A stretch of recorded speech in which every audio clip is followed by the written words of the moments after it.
She wasn't a doctor, she was the cleaner's daughter. The girl everyone ignored. But when the Mafia boss's wife stopped breathing inside the city's most expensive hospital, and 100 specialists froze, she moved.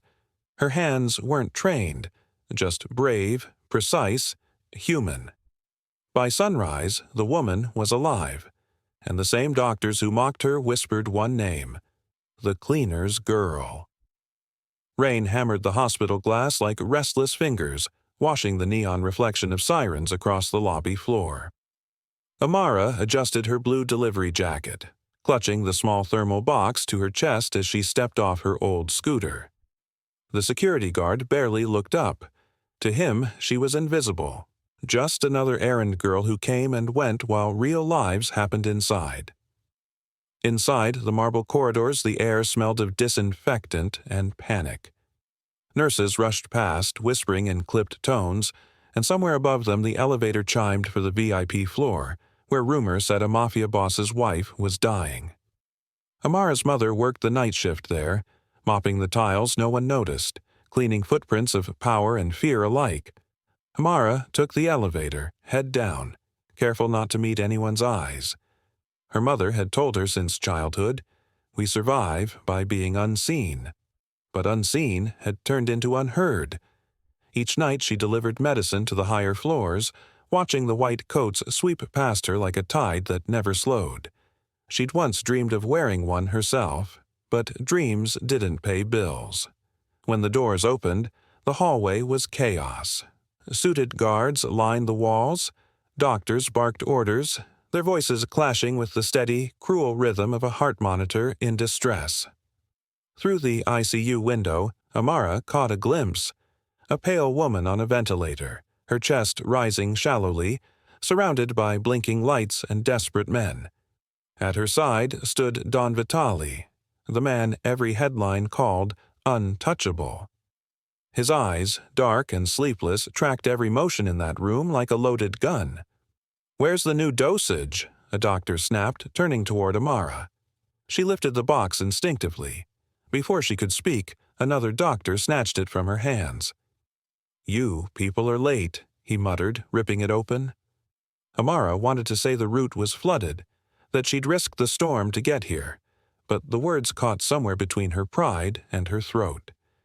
As she turned to leave, her mother appeared at the hallway's end, mop in hand, eyes wide with the silent warning only mothers know.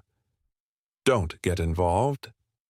Amara nodded faintly, but something in that ICU refused to let her walk away. The monitors spiked, alarms shrieked, and voices collided in panic. "Code Blue," someone shouted. The boss's roar shook the corridor. "Do something. You're supposed to be the best." A cluster of white coats surged around the bed, blocking Amara's view. She stepped closer anyway, peering through the small window. In the reflection, she saw her own face, a delivery girl's reflection framed by chaos. For a heartbeat, she thought she saw the oxygen meter blinking wrong, the reading reversed. Her breath caught. Inside, the wife's arm fell limp. A doctor whispered, "We've lost her." Don Vitale slammed his fist against the wall. The sound thundered down the corridor, echoing off marble and fear. Amara flinched, clutching her jacket tighter. No one noticed her. No one ever did. But her instincts whispered something different this time. 100 doctors and not one pair of eyes willing to see what's right in front of them, she thought. She looked toward her mother, then back at the door. Beyond it, the flat line screamed. And that was the moment Amara realized, if she stayed silent tonight, someone would die for it. 100 men in white coats, and no one could save her. The hallway had turned to glass, transparent, fragile, and full of watching eyes. Amara stood frozen outside the ICU, the echo of that flatline drilling through her skull. Her fingers twitched against her jacket seam, as if her hands already knew what her voice didn't dare say. Inside, the doctors scrambled. "Defib! Again!" one shouted. The paddles hissed, the woman's body jerked, the monitor stayed flat. A nurse began to cry quietly. The team lead snapped, "Enough! She's gone!" Don Vitali didn't move. He stood at the foot of the bed, silent, dangerous. The kind of silence that meant someone else would suffer for this failure. The room seemed to tilt around him. The men who boasted of titles and degrees suddenly small under his gaze. Amara's eyes flicked to the monitor through the glass. There. The oxygen feed. The connector light blinked the wrong color. It wasn't delivering.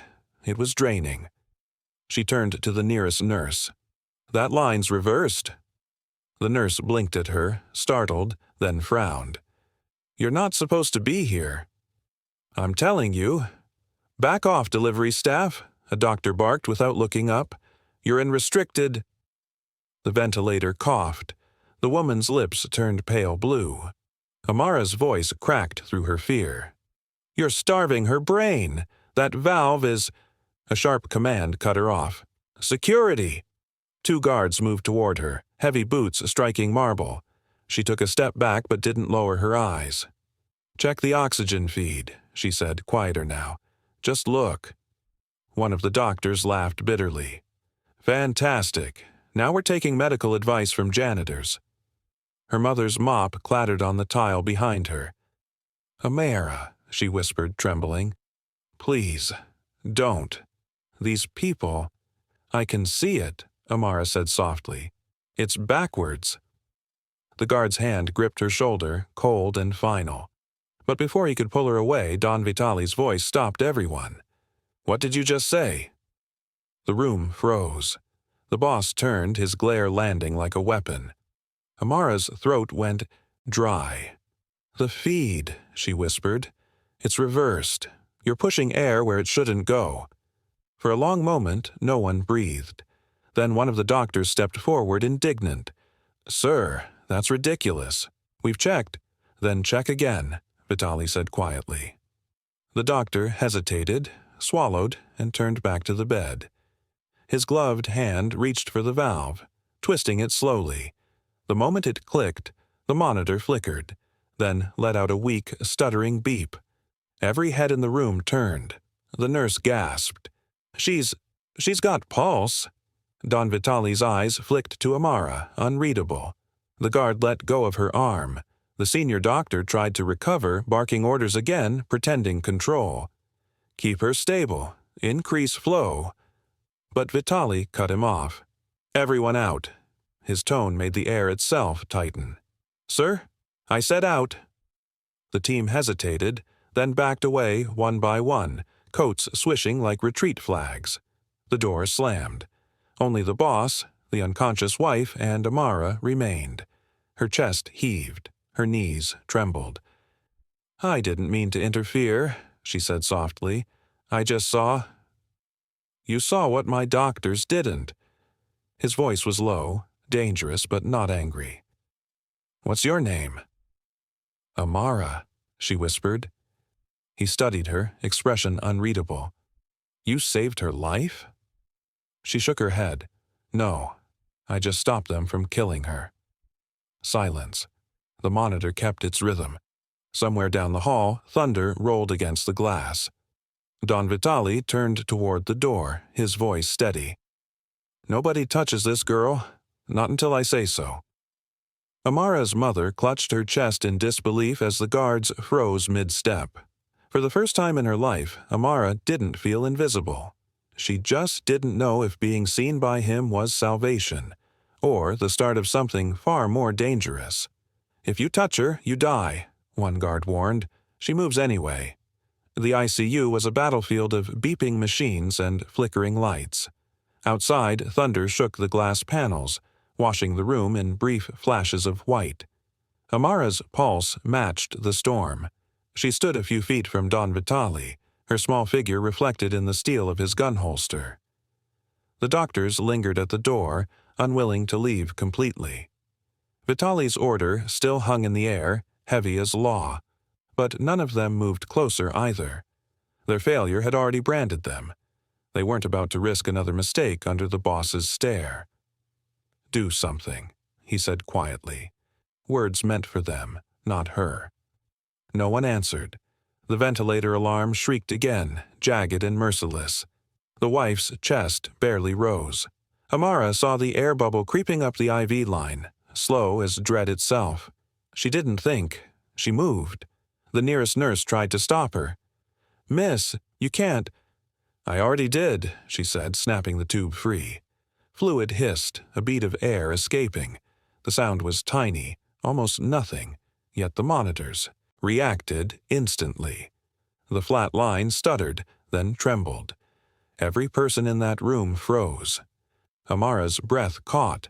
She reattached the line, checked the mask seal, adjusted the oxygen dial. The patient's chest lifted slightly, shallow but real. The rhythm monitor blinked again. One weak pulse, then another. Don Vitali's shadow shifted closer. "What are you doing?" "Fixing what they didn't see," she said without looking up. The rhythm steadied, a soft beep-beep threading through the air like fragile hope. The doctors pressed against the glass, watching their careers unravel in silence. "Step back," Vitali said softly. Amara obeyed, her gloves shaking. He moved to the bedside, watching his wife's face, searching for a sign. Her eyelids fluttered once, the smallest motion but enough to send a ripple through the room. She's breathing," whispered the nurse. No one else spoke. For the first time in hours, the ICU felt human again. The beeping slowed into rhythm, rain softened against the window, and somewhere down the hall, the echo of footsteps faded into stillness. Amara stepped backward until her shoulders hit the cold glass. The adrenaline drained from her all at once. Her palms still tingled where she'd held the line, where life had clung to the edge of her fingertips. Vitali turned toward her. He didn't look like the man from the newspapers, the untouchable crime lord wrapped in myth. He just looked tired and shaken. "Tell me how you knew," he said. Amara hesitated. "I've been around hospitals my whole life. My mom works the floors. I've seen machines more than I've seen people." He studied her for a long, silent moment. Then he nodded once, almost imperceptibly. "You just did what 100 doctors couldn't." She wanted to correct him, to say it wasn't genius, it was attention. But the words tangled with her breath. Vitali turned toward the glass wall, voice cold. "Get them out of my sight." The doctors scattered like ghosts, their shoes squeaking against the tile. Inside, only 2 people remained. A Mafia boss who'd built his empire on fear, and a young black woman whose calm had defied it. The monitor beeped steady behind them, a heartbeat of defiance echoing through the sterile air. Amara looked once at the woman she had saved, then at Vitali. "She'll need care for hours," she murmured. He didn't answer, just walked closer, slow and deliberate, until his reflection merged with hers in the glass. "You ever wonder," he said, "why people like me trust fear more than mercy?" Amara met his gaze. "Because mercy costs more." For the first time that night, he smiled. Not cruel, not triumphant, just a man realizing the world had shifted an inch. He exhaled, shoulders sinking. "Go home," he said. "Before someone remembers, you shouldn't be here." But as she turned to leave, one of the guards at the door whispered under his breath, half awe, half disbelief, "Who is she?" Amara didn't look back. The sound of the monitor answered for her. Heartbeat steady, Vitali's wife alive. But the world outside that door has just changed forever. The hospital had gone quiet, but not peaceful. Outside the ICU, the marble corridors were littered with silence, the kind that follows a miracle no one can explain. Nurses whispered, guards exchanged looks, and the team of doctors who'd filled the floor hours ago now avoided eye contact, shuffling away like ghosts fleeing daylight. Amara sat on the waiting bench, gloves still damp, jacket stained with antiseptic. The fluorescent lights hummed faintly above her. Her hands wouldn't stop shaking, but not from fear, from the weight of what she had just done. Every breath felt borrowed, every sound too loud. Her mother rushed toward her, mop forgotten in the corner. "Are you mad, Amara? Do you know who that man is?" Amara's throat burned. "I didn't have a choice." "You always have a choice when it comes to men like him." Before she could answer, a shadow fell over them. Don Vitali stood at the end of the hallway, his presence swallowing the space around him. He wasn't shouting. He didn't need to. Power, when real, doesn't raise its voice. "Both of you," he said, "come with me." Amara's mother froze. "Sir, please, she's just a child." "She saved my wife," Vitali said simply. "That makes her no child." They followed him down the corridor, past the ICU and into a side office, small, dim, filled with the smell of coffee and exhaustion. A single lamp lit the desk, throwing his face into half-shadow. "Sit," he said. Amara obeyed. Her mother stood behind her, hands clasped, whispering prayers under her breath. Vitali leaned forward, resting his elbows on the desk. "You aren't a doctor. You aren't even supposed to be in that room. So, tell me, how did you know what was wrong?" Amara hesitated. "I've seen that machine before. The flow light was wrong. My mom used to clean those ICU rooms. I used to wait inside while she worked." "So, you learned medicine from a mop bucket?" Her lips parted, but no words came. The sarcasm stung, but his tone wasn't cruel. It was testing. "I watch things," she said finally. "People miss what they don't respect." For a heartbeat, the corner of his mouth twitched. Not quite a smile. "You talk like someone older than you are." "My mom says that too." He leaned back. "You embarrassed 100 doctors tonight. You realize that?" "I didn't mean to." "Doesn't matter." He studied her closely, eyes sharp but thoughtful. "Every man in that room answered to me, and for the first time in years they failed. You didn't. That makes me wonder which one of us should be paying you." Her mother gasped softly. "Sir, please, she doesn't want trouble." Amara shook her head. "I don't want payment. I just couldn't walk away." The room went quiet again. Outside, rain whispered against the window. The faint beeping from the ICU echoed through the wall. Steady, alive. Finally, Vitali stood, adjusting his cuffs. "You did something rare tonight." "What's that?" "You made men afraid of being useless." He paused, then looked straight at her. "You're not like the rest, and that makes people dangerous around you." Her chest tightened. "Why?" "Because the world doesn't forgive reminders of its own blindness." For a long second, their eyes held. The powerful man and the janitor's daughter, both measuring what this moment had changed. He reached for the door, but stopped halfway. "My wife will live," he said. "Thanks to you. So tell me, Amara, what do you want?" Amara blinked, unsure if he was testing her again. "I want my mother to rest, and I want to keep doing what's right, even if no one believes I can." A quiet exhale escaped him, almost like respect. "Then you'll have that." He turned toward the hall. "Go home. The world will know your name before sunrise. Be ready for that." As he walked away, Amara's mother clutched her daughter's shoulders, trembling. "Child," she whispered, "you didn't just save a life tonight. You stepped into a world that eats the good alive." Amara looked toward the ICU door one last time. The monitor's green light blinked steady through the glass. Proof of life. And deep down, she knew her own had just changed forever. Don Vitali's question lingers. "What do you want?"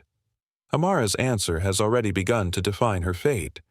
By morning, the hospital's marble floors had forgotten the panic of the night before, but the city hadn't. Every newspaper headline told the same impossible story. Mafia boss's wife revived after 100 doctors fail. No one knew the girl's name. They just called her the cleaner's daughter. Amara tried to ignore the noise. She hadn't slept. Her mother's hands still trembled from fear. Their small apartment smelled of bleach and rain.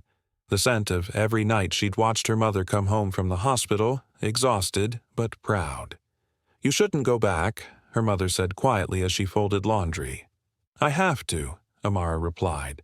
"They'll twist the story if I don't." "Child, men like him don't forget favors. They collect them."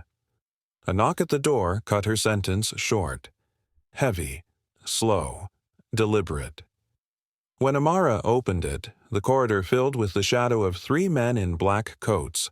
Between them stood Don Vitali, perfectly still, his presence too large for the narrow hall. He carried no entourage this time, only gravity. Her mother gasped. "Sir, please." "It's fine," Vitali said gently. "I came to talk, not to threaten."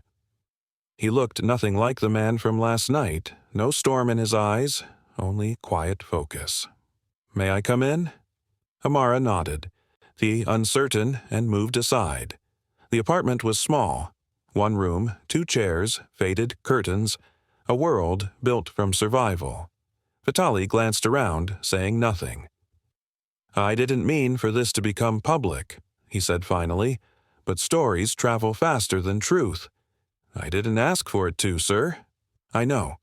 He removed his gloves, setting them neatly on the table. "My wife's alive because of you. That's not debt, it's honor, and I don't forget honor." Amara folded her arms, wary. "You don't owe me anything." "That's not how my world works," he said. "When someone saves your life, or the life you can't live without, you protect them. It's the only rule that matters." Her mother poured him tea with trembling hands. He accepted it politely, almost humble. "What will you do now?" he asked. Amara hesitated.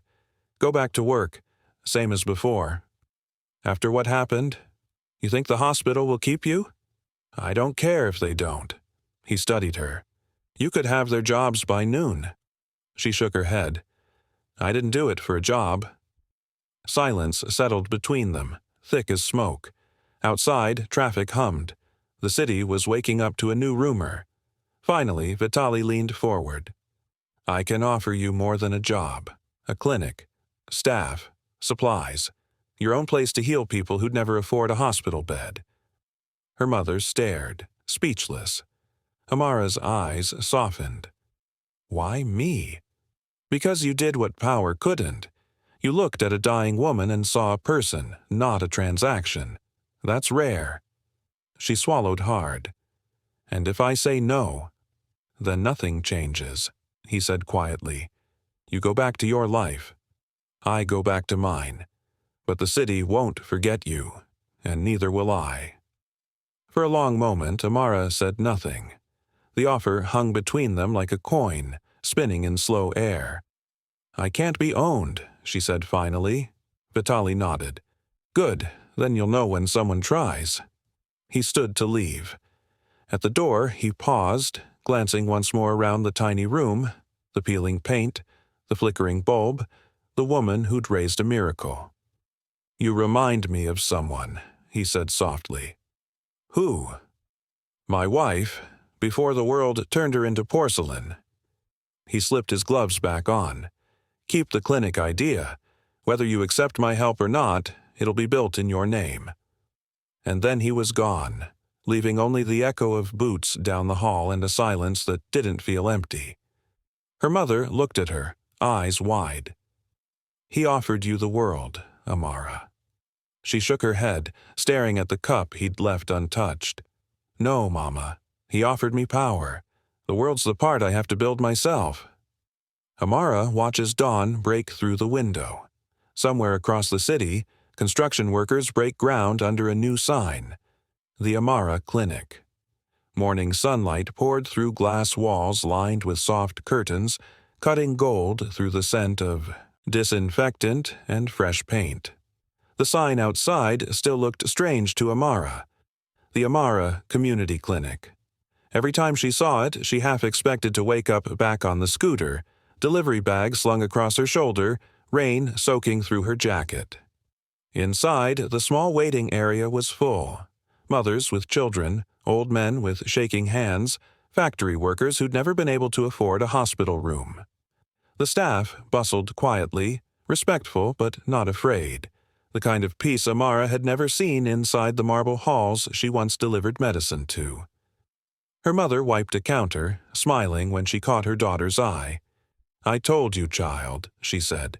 "The world remembers who cleans it." Amara grinned faintly. And who learns while they wait? The sound of an engine outside made her pause. She turned toward the window just as two black cars pulled to the curb. The sight would have once filled her with dread. Now, it only made her curious. The door opened and a woman stepped out, graceful, elegant, alive. Don Vitali's wife. A silk scarf covered her head, a small bouquet in her hands. Behind her, Vitali followed at a distance, his usual storm replaced by stillness. The clinic fell silent as they entered. Patients recognized him, faces tensing, but he lifted a hand. Not in warning, but peace. "Dr. Amara," the woman said gently. "Or should I say, miracle worker?" Amara flushed. "I'm not a doctor." "You are," the woman said, her voice warm. "You just didn't wait for permission." They laughed softly together, the kind of laughter that ends wars before they start. Vitali watched the exchange quietly. When Amara approached, he handed her a small envelope. "Funding for another ward," he said simply. "I didn't ask." "I know," he interrupted. "But this time, don't refuse. The world needs more places that listen." Amara took it, feeling the weight. Not of money, but of faith. "Thank you," she said. He nodded once. "No, Miss Amara. Thank you." He turned to leave, pausing by the door. "You know, I thought power was about control," he said, glancing back at her. "But you proved it's about restraint." She smiled. "And mercy costs more, remember?" That earned the smallest grin before he disappeared into the morning light. The clinic returned to life, machines humming, children laughing, sunlight crawling across the tiled floor. Amara stood for a long moment, watching her reflection in the glass wall. She didn't see the delivery girl anymore, or the cleaner's daughter, just someone who refused to look away when everyone else did. Her mother came up beside her. "You finally look like you belong somewhere." Amara smiled, eyes on the patients beyond the glass. "I always did. The world just had to notice." Outside, traffic rolled past, carrying the city's noise, its chaos, its stories. But inside that small clinic, everything felt quiet, steady, alive, just like the monitor that night. And if someone were to ask who she was now, the answer would be simple. The girl who saw what others missed and saved what power forgot to protect. What would you have done if no one believed you could save a life?